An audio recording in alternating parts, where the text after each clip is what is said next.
Hello friends, welcome to Samaiyal Swarangal.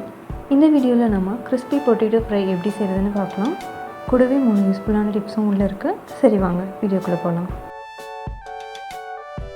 முதல்ல நம்ம 2 உருளைக்கிழங்கு எடுத்து தோலை உரிச்சிரலாம். அப்புறம் எண்ணெய் 2 ல இருந்து 3 டேபிள் ஸ்பூன் அளவு. அடுத்து கடுகு 1/4 டீஸ்பூன் அளவு. இது வந்து ஆப்ஷனல். உப்பு தேவையான அளவு. மிளகாய் தூள் 1 டீஸ்பூன் அளவு. ஓகே, இப்போ நம்ம உருளைக்கிழங்கை கட் பண்ணிடலாம். இந்த ரெசிபிக்கு நம்ம தண்ணி யூஸ் பண்ண போகிறது கிடையாது. உருளைக்கிழங்கை எண்ணெயிலே தான் வேக வைக்க போகிறோம். ஓகே, முதல் டிப் என்னென்னு பார்த்தீங்கன்னா, உருளைக்கிழங்கை ஒரு விரல் அளவு திக்னஸில் கட் பண்ணிவிட்டு சின்ன சின்ன பீசஸாக கட் பண்ணிட்டோன்னா தண்ணி இல்லாமல் ஃப்ரை பண்ணும்போது சீக்கிரமாக குக் ஆகிடும்.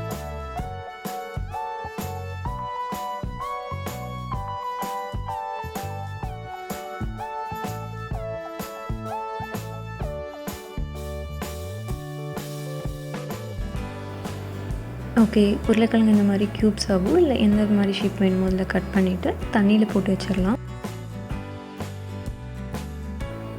இப்போ நாம் ஒரு பேனில் எண்ணெய் விட்டு சூடு பண்ணிக்கலாம். எண்ணெய் சூடானதும் கடுகு சேர்த்துடலாம். கடுகு பொரியட்டும். இப்போ நம்ம ஃப்ளேமை ஃபுல்லாக ரெடியூஸ் பண்ணிடணும், லோவில் வச்சுக்கணும். அப்புறமா கொஞ்சம் கொஞ்சமாக உருளைக்கிழங்கு பேனில் சேர்த்துக்கலாம். இப்போ உருளைக்கிழங்கு நம்ம கொஞ்சம் டாஸ் பண்ணிக்கலாம். எண்ணெய் எல்லா பக்கமும் அப்போ தான் நல்லா ஸ்ப்ரெட் ஆகும். அடுத்து உப்பு சேர்த்துடலாம். அப்புறம் 1 டீஸ்பூன் அளவு மிளகாய்த்தூள். இப்போ இதெல்லாம் நல்லா மிக்ஸ் பண்ணிக்கலாம். மிக்ஸ் பண்ணிவிட்டு பேனை ஒரு மூடி வச்சு மூடிடலாம். ஒரு 2-3 நிமிஷத்துக்கு ஒரு தடவை மூடியை எடுத்து நல்லா மிக்ஸ் பண்ணி வச்சுக்கலாம். இதே மாதிரி உருளைக்கிழங்கு வேகிற வரைக்கும் பண்ணணும்.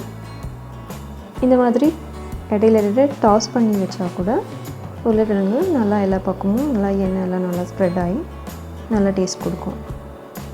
ஓகே, இப்போ 2வது டிப் என்னென்னு பார்த்தீங்கன்னா, சப்போஸ் உருளைக்கிழங்கு பேனில் ஒட்டி கருக ஆரம்பித்து ஒட்டிடுச்சுன்னா அதில் கொஞ்சம் நம்ம எண்ணெய் விட்டு மிக்ஸ் பண்ணிட்டோன்னா அது சரியாயிடும். இப்போ நம்ம உருளைக்கிழங்கு வெந்துருச்சான்னு பார்க்கலாம். பாருங்கள், உருளைக்கிழங்கு நல்லா வெந்துருச்சு. இப்போ நம்ம ஸ்டவ்வை ஆஃப் பண்ணிடலாம். இப்போ கடைசி டிப், ரொம்ப முக்கியமான டிப். ஸ்டவ்வை ஆஃப் பண்ணிவிட்டு உருளைக்கிழங்கு பேன்லேயே ஒரு 3-4 நிமிஷம் விட்டுறலாம். இந்த மாதிரி பண்ணும்போது உருளைக்கிழங்கு பேனில் இருக்க சூட்டுக்கே க்ரன்ச்சியாக ஆரம்பிக்கும். ஓகே, இப்போ இந்த உருளைக்கிழங்கை நம்ம ஒரு பவுலில் மாற்றிக்கலாம். ஓகே ஃப்ரெண்ட்ஸ், இந்த வீடியோ உங்களுக்கு யூஸ்ஃபுல்லாக இருந்திருக்கும்னு நான் நினைக்கிறேன். இந்த வீடியோ உங்களுக்கு பிடிச்சிருந்துச்சுன்னா லைக் பண்ணுங்கள், உங்கள் ஃப்ரெண்ட்ஸ், ஃபேமிலிஸ், ரிலேட்டிவோட ஷேர் பண்ணுங்கள். மறக்காமல் சமையல் சுரங்கல் சேனலை சப்ஸ்கிரைப் பண்ணிக்கோங்க. அப்படியே பக்கத்தில் இருக்க பெல் ஐக்கானையும் ப்ரெஸ் பண்ணிக்கோங்க. நன்றி.